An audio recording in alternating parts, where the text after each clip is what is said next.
Well, hi y'all, it's Jimmy, your native Flor-xan, and today we're going to be doing something a little different. So let's get into it. Alright folks, so me and the wife just took a trip up to Hill Country. And if you're not familiar with Hill Country, it's kind of north of San Antonio and Austin, going west a bit. And lot of German influence up there. You know, back in the 1830s, the Germans started settling in Texas, but they really didn't come until after the Civil War. There was something like 40,000 of them or so that came in after the Civil War. And so they've really populated that area and brought a lot of their culture and a lot of their foods.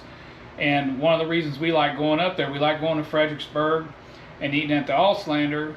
One of my favorite dishes of theirs is their Rouladen.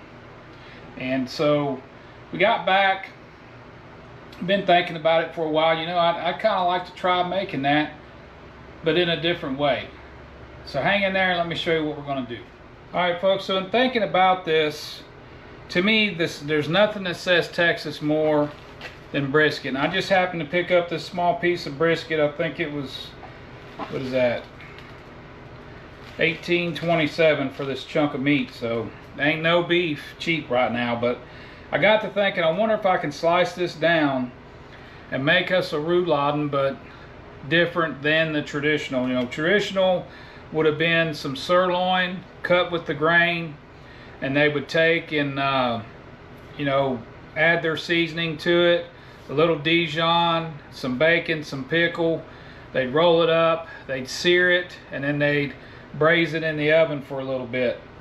But I think what we're going to do, since we're dealing with brisket, is we're going to try to slice this thin. I got this a little block I use for cutting jerky. It's a 1/4 inch thick on one side and an 1/8 inch thick on the other.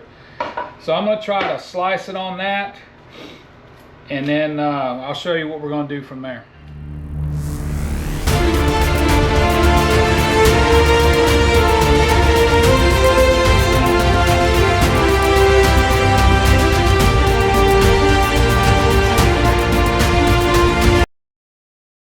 Alright, so we got our meat set aside, and this is one of the more important ingredients. They typically would put bacon, but I got this beautiful back bacon that we made not too long ago. So I decided we're going to utilize some of that to make this. So we're just going to brown it up, set it aside, and then we'll get back to making our rouladen. Alright, so I'm going to pull these first ones. I'm not looking to get them real crispy. I'm really just looking to get this fond in this pan, because rouladen comes with a gravy, and we want that fond down in there for when we go to make our gravy. Yeah, so traditionally what they would do, and I think I misspoke already, I said braise, but they actually would have a cast iron pan that they would roast their rouladen in, and then they'd use those drippings in that fond in the bottom of that pan to make their gravy. So since we're not cooking the rouladen that way, we still gotta figure out how to duplicate that. So that's why I'm browning up this butt bacon. But just about done. We'll let these cool, and then we'll get back to rolling them up. I got the smoker getting heated up out there, and we're going to do us some smoked rouladen. Alright, so we picked out the best 4 slices. Doing it that way ain't exactly the best way of doing that, but I took my trimmings and the one bad slice that I had, and I'll put these in the freezer and we'll use it for something else. But let's get to seasoning this stuff up. Now traditionally they would just salt and pepper it. I'm going to use my house seasoning, which is salt, pepper, garlic powder, onion powder. We've seasoned. We're going to put a little Dijon. This is just regular French's Dijon mustard, and I went for the stone ground because that's just the kind of mustard I like. But if you want to use a regular Dijon, maybe a Grey Poupon, feel free. So we're going to take that and smooth that out. If I need to add a little more, I will. Gonna do this to all of them, and then if I got a little heavy on one, I'll put it on one that's a little light. Alright, so next, typically they would put regular onion, but since I had some shallots, I'm just gonna cover these with some shallot. I'm doing it kind of heavy. Do it as much as you like, kind of do it to what your tastes are. Alright, so we got our shallots on there. We're gonna take our butt bacon and lay a piece on here now that it's cooled. These happen to be kosher pickles, but you can use whatever pickle you want. I mainly bought them because they were already sliced for sandwiches. And I'm going to place 2 of each on here. I like the pickle part of this. That's probably one of my favorite parts of the dish, is that pickle when you hit it when you're eating it. Alright, next I went and grabbed some toothpicks. We're going to take these and just roll them up as tight as we can, like so.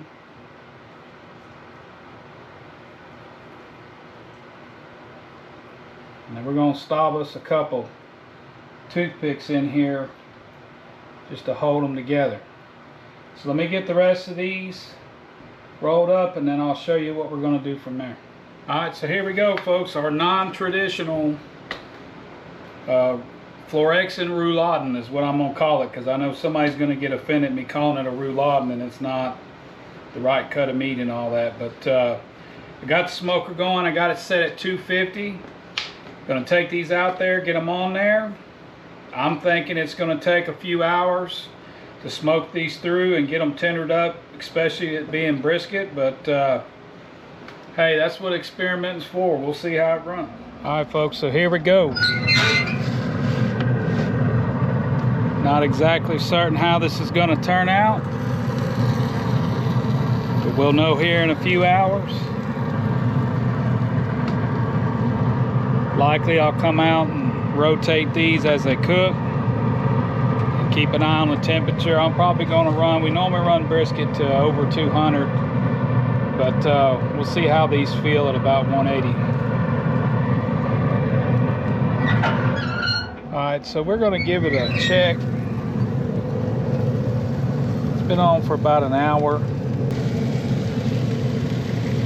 I think I'm going to go ahead and give them a spin.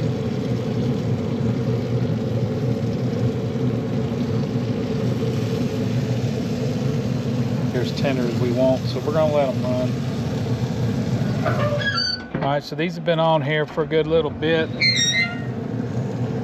They're taking on some good smoke, but I'm just going to go ahead and put them in a pan with a little bit of beef broth. Take it, cover that with some foil.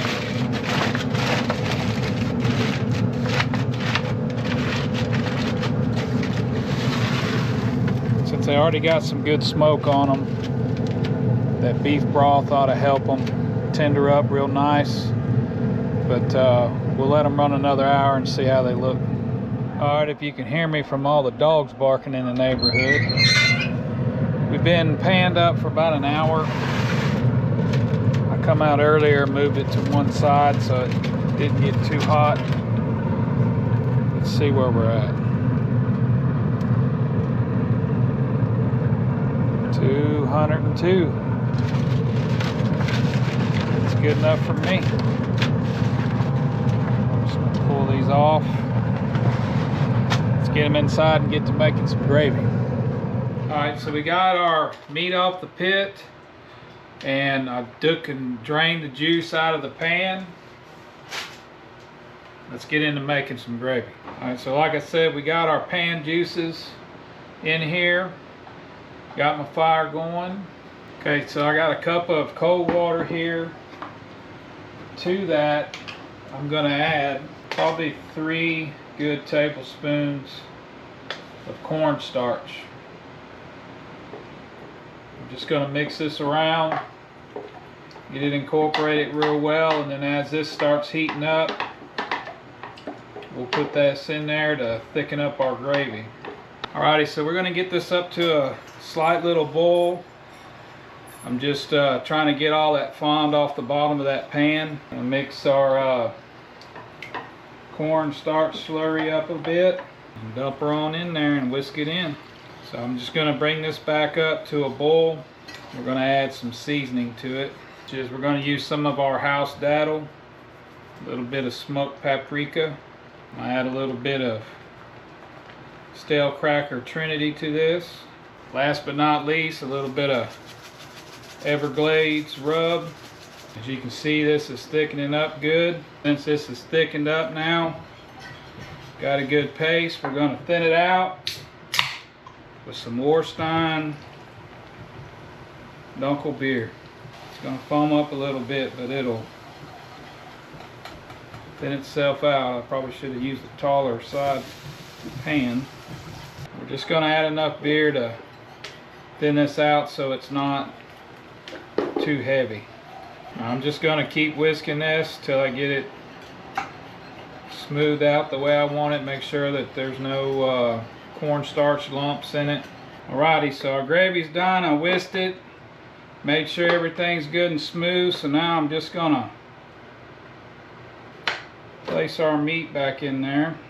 And before I forget, go ahead and pull our toothpicks out. Alright, so there you have it, folks. Our untraditional Rouladen. And so we're going to get some out on a plate, give it a try, and see how we did. So now we're going to serve this on some mashed potatoes, but I mainly want to taste how the meat came out. We're going to cut us off a wing right here. Oh, that's tender. Man, that's tender. Let's see how we did. Down the chute we go. Man. Eating this dish in other places, it was fantastic. I'm not going to say this is better, but it's up there just as good.